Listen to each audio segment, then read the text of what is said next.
Boa noite. Hoje estamos no dia 8 de dezembro de 2016 e o nosso assunto será que é Deus, baseado no Livro dos Espíritos e na Gênese. Allan Kardec, esse que aparece na imagem dele, foi o codificador da doutrina espírita, em missão que ele recebeu de Jesus. Aí ele codificou o Livro dos Espíritos, em 1860. E depois, em 1868, o livro A Gênese.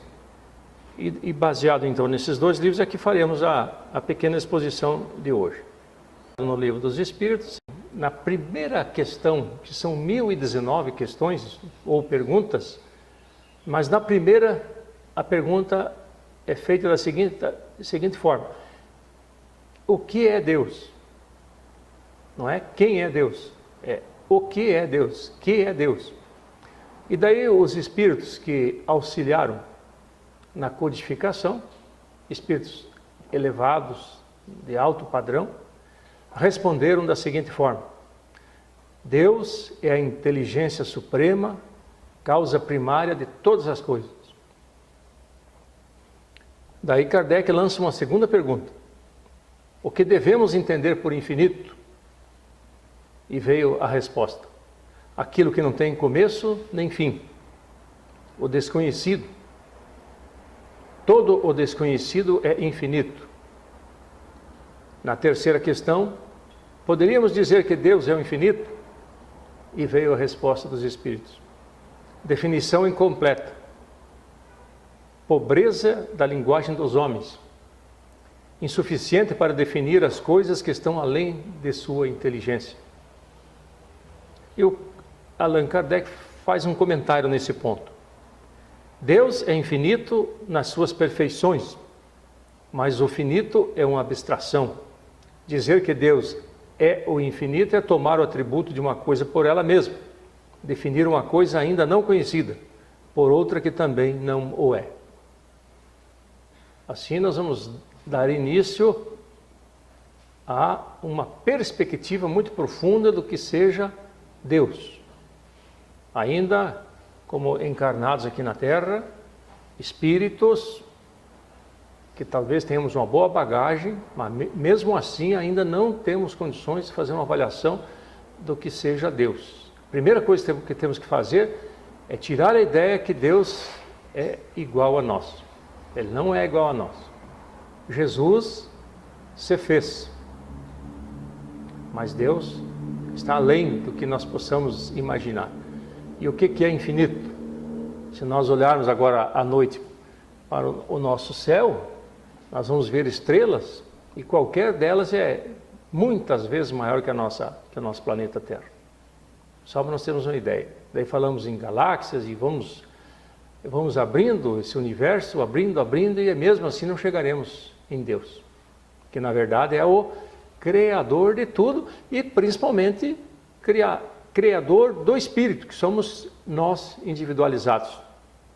Por isso se diz, que nós individualmente somos o quê? Uma centelha divina.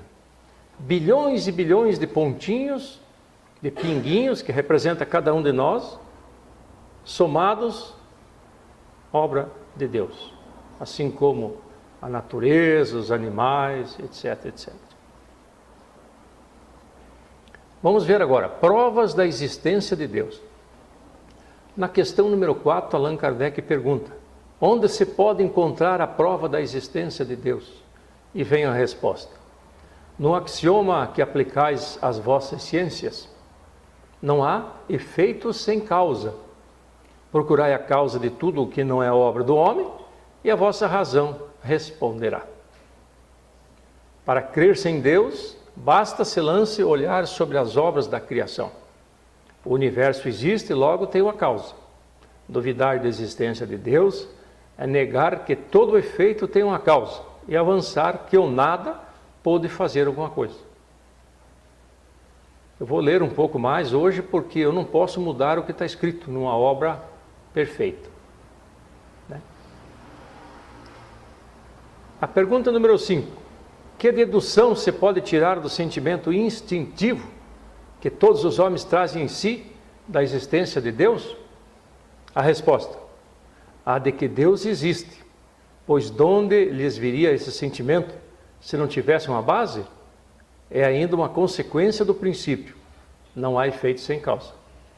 Se o sentimento da existência de um ser supremo fosse tão somente produto de um ensino, não seria universal e não existiria senão nos que houvessem podido receber esse ensino, conforme se dá com as noções científicas.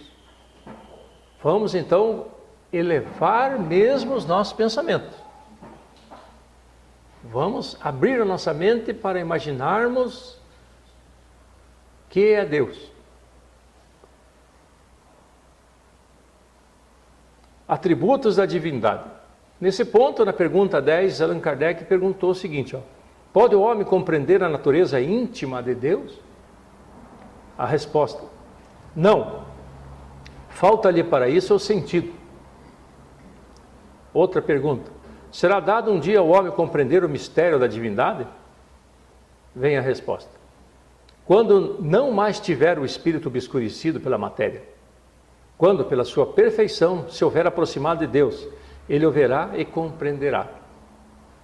A inferioridade das faculdades do homem não lhe permite compreender a natureza íntima de Deus. Na infância da humanidade, o homem o confunde muitas vezes com a criatura, cujas imperfeições lhe atribui. Mas à medida que nele se desenvolve o senso moral, seu pensamento penetra melhor no âmago das coisas. Então faz ideia mais justa da divindade e ainda, que sempre incompleta, mais conforme a sã razão. Às vezes nós pegamos um espírito evoluído e achamos que ele é Deus. Não. Muitos confundem Jesus com Deus. Também não. Deus é o ser supremo, é o criador de tudo. E nós não fazemos ideia de que forma possa ocorrer essa divindade e esses atributos que Deus tem. Mas vamos indo lá, nós vamos pegar mais explicação para frente. Embora não possamos compreender a natureza íntima de Deus, podemos formar ideia de alguma de suas perfeições? Essa é a pergunta 12 do Livro dos Espíritos. A resposta: de algumas, sim.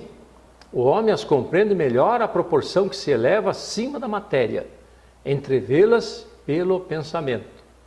Quando fala acima da matéria, então, vamos lembrar que nós estamos na matéria. Então, enquanto nós estivermos aqui amarrados na matéria, nós teremos total dificuldade de compreender definitivamente o que seja Deus. E analisar a natureza de Deus, a divindade, etc. Mas, em espírito, à medida que nós nos depuramos, nós poderemos começar a ter uma ideia do que seja Deus. A pergunta 13.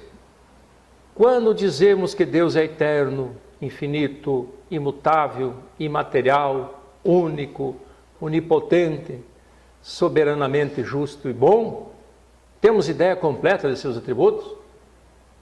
A resposta: do vosso ponto de vista, sim, porque credes abranger tudo. Sabeis, porém, que há coisas que estão acima da inteligência do homem mais inteligente, as quais a vossa linguagem, restrita às vossas ideias e sensações, não tem meios de exprimir. A razão, com efeito, vos diz que Deus deve possuir em grau supremo essas perfeições. Porquanto, se uma lhe faltasse ou não fosse infinita, já ele não seria superior a tudo. Não seria, por conseguinte, Deus.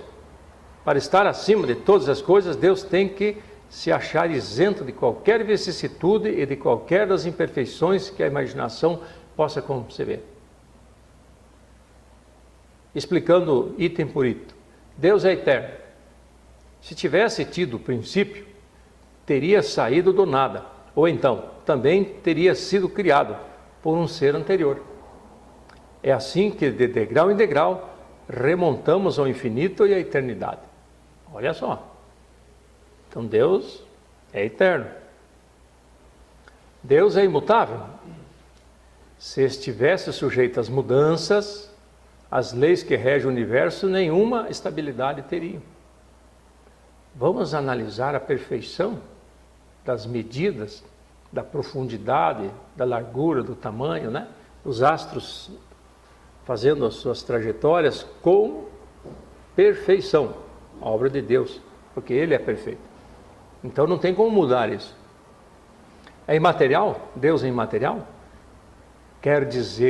Isto quer dizer que a sua natureza difere de tudo o que chamamos matéria. De outro lado, ele não seria imutável, porque estaria sujeito às transformações da matéria. Lembramos que existem, por exemplo, a matéria quintessenciada, né? Que seria o nosso perispírito, por exemplo, né? Uma matéria mais sutil. E já estão aí os cientistas atuais dando alguns conceitos de diferença da matéria que nós analisamos, sobre penetrabilidade, sobre expansividade da matéria, etc, etc. Formação da matéria. Deus é único? Se muitos deuses houvessem, não haveria unidade de vistas, nem unidade de poder na ordenação do universo. Então, obviamente que Deus tem que ser único. É onipotente? Ele o é, porque é único. Se não dispusesse do soberano poder, algo haveria mais poderoso, ou tão poderoso quanto ele, que então não teria feito todas as coisas. As que não houvesse feito seriam obra de outro Deus. Então ele é único. Deus é único. É soberanamente justo e bom? A sabedoria providencial das leis divinas se revela assim nas mais pequeninas coisas, como nas maiores. E essa sabedoria não permite se duvide nem da justiça, nem da bondade de Deus. Por isso que nós falamos, né, que a bondade de Deus nos permite dizer o seguinte: Ele é justo, Ele é bom. Não existe dúvida quanto a essa justiça. Não é igual à nossa justiça aqui da terra, que nós vimos ontem, uma vergonheira. A justiça de Deus é perfeita e é boa e é justa. Salomão levou um pouquinho dessa justiça, mais ou menos ele tentou chegar nessa justiça divina. O famoso rei Salomão. Conhecimento do princípio das coisas. Na questão 17, pergunta-se: é dado ao homem conhecer o princípio das coisas? E vem a resposta: não. Deus não permite que ao homem tudo seja revelado neste mundo. Então não adianta nós ficarmos aí questionando, principalmente sobre o que é Deus, quem é Deus. Não vamos chegar aí. Nós temos que ter a certeza de sua existência. As provas de que Ele existe nós temos. É só queremos olhar. Na questão 18, penetrará o homem um dia o mistério das coisas que lhe estão ocultas? Veio a resposta: o véu se levanta a seus olhos à medida que ele se depura, mas para compreender certas coisas são-lhe precisas faculdades que ainda não possui. Então nós não possuímos ainda condições nem faculdades para essa análise. Precisamos nos depurar muito e muito. Vou dar um exemplo de depuração. Vocês querem um de vocês citar, por exemplo, um exemplozinho rápido de depuração. Teve entre nós aqui uns 2000 e poucos anos, que foi Jesus, né? Na questão 19, não pode o homem, pelas investigações científicas, penetrar algum dos segredos da natureza? A resposta: a ciência lhe foi dada para seu adiantamento em todas as coisas. Ele, porém, não pode ultrapassar os limites que Deus estabeleceu. Então, como a justiça de Deus é perfeita, as leis da natureza também são perfeitas. E o homem faz parte das leis da natureza. Então, toda essa administração ela tem que ser dentro de um padrão de perfeição. Quanto mais consegue o homem penetrar nesses mistérios, tanto maior admiração lhe devem causar o poder e a soberania do Criador. Entretanto, seja por orgulho, seja por fraqueza, sua própria inteligência o faz joguete da ilusão. Ele amontoa sistemas sobre sistemas e a cada dia que passa lhe mostra quantos erros tomou por verdades e quantas verdades rejeitou como erros. São outras tantas decepções para o seu orgulho. E nós aprendemos nas terças-feiras, no estudo, que uma verdade Pode não ser verdade, daqui a pouco vai surgir uma outra verdade que encobre aquela verdade. No campo científico nós sabemos, né, que surge um remédio, esse remédio já não se usa mais porque surgiu um melhor que aquele. Então, uma verdade ela poderá ser encoberta por uma nova verdade. Até então ela pode ser considerada verdade, mas uma nova verdade ele encobre. E Jesus falou o quê? Que nós deveríamos buscar a verdade para nos libertarmos. E no campo religioso, a verdade está contida onde? Na codificação que foi doada para a humanidade e que muitos não querem usar. E não querem entender. Porque Jesus falou lá atrás. E tudo que ele falou e tudo que foi falado sobre ele foi cumprido. E ele falou, mandarei um consolador prometido. E mandou. As pessoas ainda não estão querendo usar. Na questão número 20, perguntou-se, dado é ao homem receber, sem ser por meio das investigações da ciência, comunicações de ordem mais elevada acerca do que lhe escapa ao testemunho dos sentidos? A resposta, sim, se eu julgar conveniente. Deus pode revelar o que a ciência não é dado a aprender. Por essas comunicações é que o homem adquire, dentro de certos limites, o conhecimento do seu passado e do seu futuro. Se nós formos observar a Bíblia, lá no Velho Testamento, por exemplo, todas aquelas passagens que lá são contadas, não vamos nem falar no Novo Testamento, que daí fala de Jesus, mas lá atrás, né? Moisés foi ao monte, e Moisés recebeu, e Moisés fez aquilo. Agora, esses dias passou um filme até sobre Moisés, e daí não sei quem falou o Espírito tal. Então, veio a informação, daí as religiões como que foram criadas. Geralmente um Espírito encarnado recebe a missão, assim foi com os mormons, assim foi com Buda, com Krishna, com Zoroastro, com Hermes,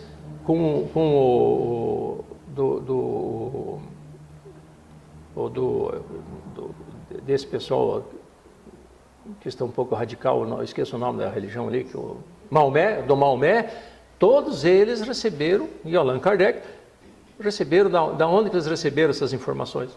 Do mundo espiritual, através do quê? Da possibilidade que Deus deu de soltar através do quê? Da comunicação, não foi através da ciência, foi através da possibilidade da comunicação que ocorreu esse fenômeno através da mediunidade de alguns médiuns, inclusive Moisés, e o próprio Jesus ausentou-se, foi falar com o Pai, que era Deus.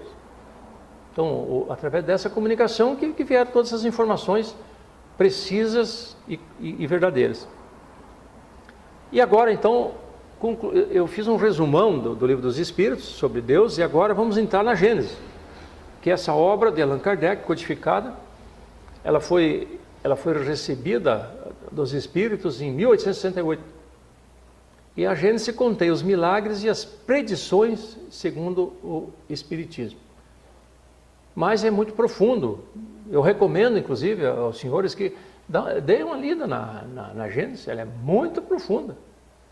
Ela pega forte na ciência. Os cientistas deveriam ler a Gênesis. E lá fala o seguinte, num dos capítulos: a visão de Deus. Preste atenção que agora vem informações muito bonitas. Iniciando ali no item 31. Se Deus está em toda parte, por que não o vemos? Vê-lo-emos quando deixarmos a terra? Tais as perguntas que se formulam todos os dias. A primeira é fácil de responder. Por serem limitadas as percepções dos nossos órgãos visuais, elas os tornam inaptos à visão de certas coisas, mesmo materiais. Assim é que alguns fluidos nos fogem totalmente à nossa visão e aos instrumentos de análise. Entretanto, não duvidamos da existência deles. Vemos os efeitos da peste, mas não vemos o fluido que a transporta. Vemos os corpos em movimento sob a influência da força da gravitação, mas não vemos essa força. Bem simples. Allan Kardec, na época dele, tinha esse exemplo da peste. Às vezes nós pegamos uma doença, né? Pegamos ela circulou, ela veio. Mas nós não vemos. Assim também a gravitação. Se nós pularmos da janela, nós vamos ser puxados para baixo. É uma lei, a lei da gravitação, não é verdade? Se nós observarmos as ondas de rádio, elas estão circulando, nós não vemos, mas está ali, ó. Então, assim nós podemos analisar o poder de Deus, dessa forma. Os nossos órgãos materiais não podem perceber as coisas de essência espiritual.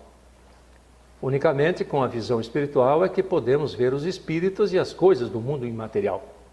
Somente a nossa alma, portanto, pode ter a percepção de Deus. Dar-se-á que ela o veja logo após a morte. A esse respeito, só as comunicações de além-túmulo nos podem instruir. Por elas, sabemos que a visão de Deus constitui privilégio das mais purificadas almas e que bem poucas, ao deixar o envoltório terrestre, se encontram no grau de desmaterialização necessária a tal efeito. Uma comparação vulgar tornará facilmente compreensível essa condição. Então, espírito. Nós somos espíritos, somos individualizados, criados por Deus, né?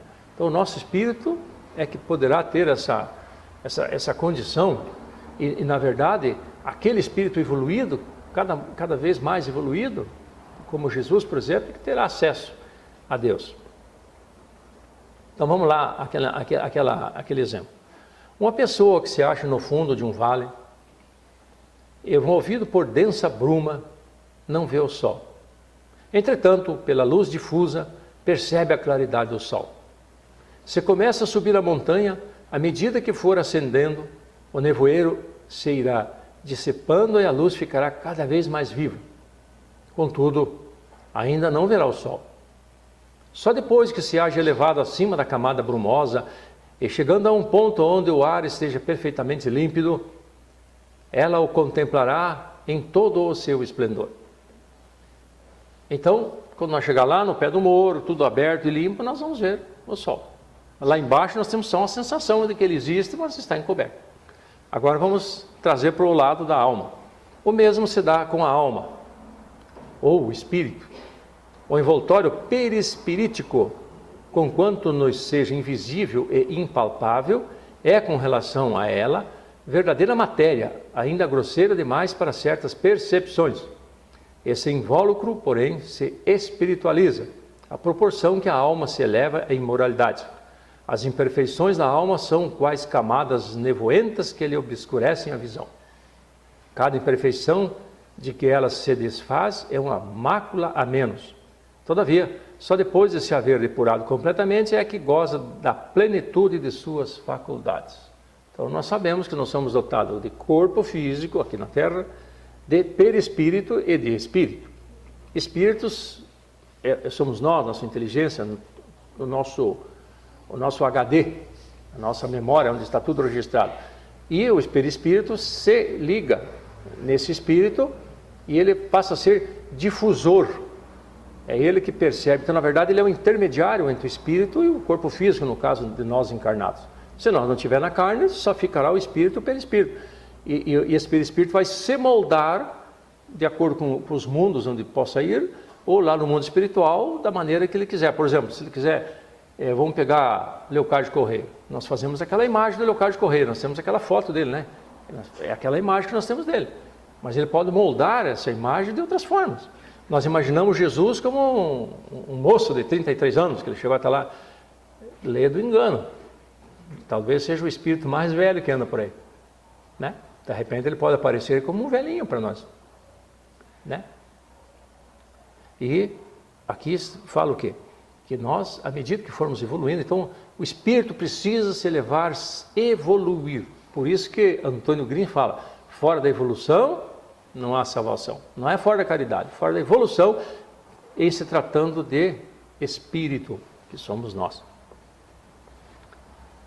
Sendo Deus a essência divina por excelência, unicamente os espíritos que atingiram o mais alto grau de desmaterialização o podem perceber. Pelo fato de que os espíritos imperfeitos não verem a Deus, não se segue que eles estejam mais distantes de Deus do que os outros.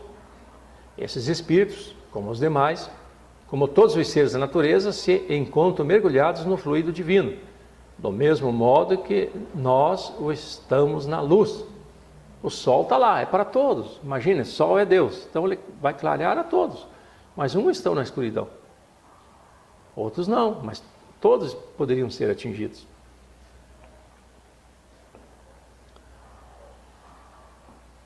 O que há é que as imperfeições daqueles espíritos são vapores que os impedem de vê-lo. Quando o nevoeiro se dissipar, vê-lo-ão resplandecer. E aí vai depender de cada um de nós. Para isso, não lhes é preciso subir nem procurar nas profundezas do infinito. Desimpedida a visão espiritual das belidas que o obscureciam, ou das bélidas que o obscureciam, eles o verão de todo lugar onde se ache, mesmo da terra, porquanto Deus está em toda parte. Então, nós podemos sentir a presença de Deus. Deus em nós. Por isso Jesus falou, eu e meu Pai somos um. E falou para nós, e nós podemos dizer, eu e Deus somos um, porque eu sou uma centelha divina de Deus, faço parte desse conjunto. Em dado momento eu posso estar perdido, mas de repente eu procuro Deus. Nós temos aquela sensação de que existe algo maior para o qual nós devemos rogar. Estamos terminando, falta mais 2 itens e concluímos. O espírito só se depura com o tempo, sendo as diversas encarnações o alambique em cujo fundo deixa de cada vez algumas impurezas. Com abandonar o seu invólucro corpóreo, os espíritos não se despojam instantaneamente de suas imperfeições, a razão por que depois da morte não veem a Deus mais do que ouviam quando vivos, mas à medida que se depuram, têm dele uma intuição mais clara. Não o veem, mas compreendem-no melhor. A luz é menos difusa. Quando, pois, alguns espíritos dizem que Deus lhes proíbe e respondam a uma dada pergunta, não é que Deus lhe apareça ou dirija a palavra, para lhes ordenar ou proibir isso ou aquilo. Não. Eles, porém, o sentem. Recebem os eflúvios de seu pensamento, como nos sucede com relação aos espíritos que nos envolvem em seus fluidos, embora não o vejamos. Deus cria as leis universais. Ele comanda, Ele está no comando. E nós fazemos parte desse todo. Então Ele não vai nunca esquecer de nós. Ele sempre estará preocupado com os seus filhos. Nenhum homem, conseguintemente, pode ver a Deus com os olhos da carne. Se essa graça fosse concedida a alguns, só seria no estado de êxtase, quando a alma se acha tão desprendida dos laços da matéria, que torna possível o fato durante a encarnação. É privilégio, aliás, exclusivamente pertenceria a almas de eleição encarnadas em missão, que não em expiação.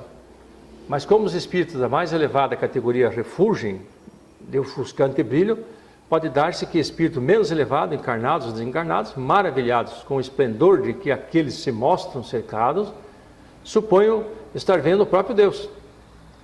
É como quem vê um ministro e o toma pelo seu soberano, né? Às vezes vem um espírito amigo e vamos supor, nós temos aí uma visão, nós temos aí a capacidade da mediunidade de clarividência, né? E temos uma faísca e vamos ver aquele espírito e achamos que é Deus, de tão poderoso que ele é, né? E na verdade não. Deus está muito além disso. Sob que aparência se apresenta a Deus aos que se tornam dignos de vê-lo? Será sob uma forma qualquer? Sob uma figura humana ou como um foco de resplandecente luz?